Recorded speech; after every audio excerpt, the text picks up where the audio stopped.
Աստվածաշնչյան հայտնություններ Զոյա Ասլանյան կամ Զոյա Ղարիբյան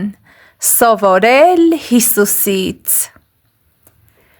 Մենք եթե ուզում ենք սովորել,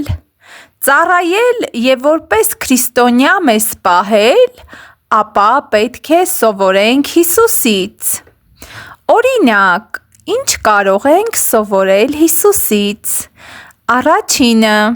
Հիսուսը քարոզում էր Աստծո արքայության մասին, Ղուկաս 13:5, ապաշխարության մասին։ Հիսուսը ասում էր. ապաշխարեցեք, որովհետև մոտեցել է Աստծո արքայությունը։ Նա օրինակներ էր մեջ բերում Հին Կտակարանից, բայց երբեք չէր սովորեցնում օրենքը, այլ խոսում էր պատվիրանները պահելու մասին։ Նա սովորեցրեց մի բան այս ամենի մեջ, որը վերաբերվում է փրկությանը։ Օրինակ, երբ այն մարդը հարցրեց. «Ինչ պետք է անեմ, որ փրկվեմ», Հիսուսը ասաց. «Գնա վաճառիր քո ամբողջ ունեցվածքը և հետևիր ինձ», Ղուկաս 18:30։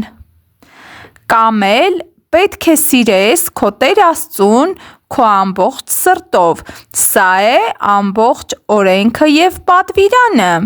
Ղուկաս 10:27։ Երկրորդը,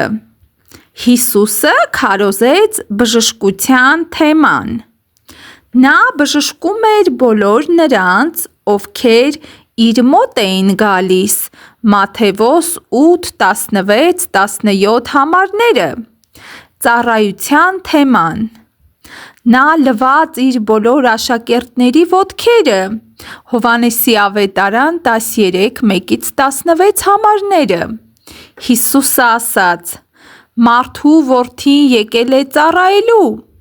այլ ոչ թե ծառայություն ընդունելու», Մատթեոս 20:28։ Հիսուսը սովորեցնում էր, որ մենք պետք է նմանվենք իրեն և ասաց. «Հերիք է, որ աշակերտը նմանվի ուսուցչին», Մատթեոս 10:25։ Նա սովորական մարդկանց չքննադատեց։ Բացի փարիսեցիներից և սադուկեցիներից, որոնք կեղծավորներ էին և վատ արարքներ էին գործում, Հովհաննես 12:47։ Օրինակ, օրենքի այդ կողմնակիցները Հիսուսի մոտ բերեցին անառակության մեջ բռնված կնոջը։ Հիսուսը այդ կնոջը չդատապարտեց հին օրենքով, այլ ասաց. «Գնա ու այլևս մի մեղանչիր»։ Հիսուսը մեզ համար պատմեց որդատունկի առակը։ Ինչու՞։ Որպեսզի մենք սովորենք լինել իր նման ծառայելու, քարոզելու, պահելու և ամեն ինչի մեջ, Հովհաննես 15։ Ուրեմն այն հավատացյալները, ովքեր քննադատում են, նախ թող իրենք սովորեն Հիսուսի ուսուցումները, հետո նոր միայն ուղղորդեն մարդկանց դեպի ճշմարիտ ճանապարհը։ Ամեն։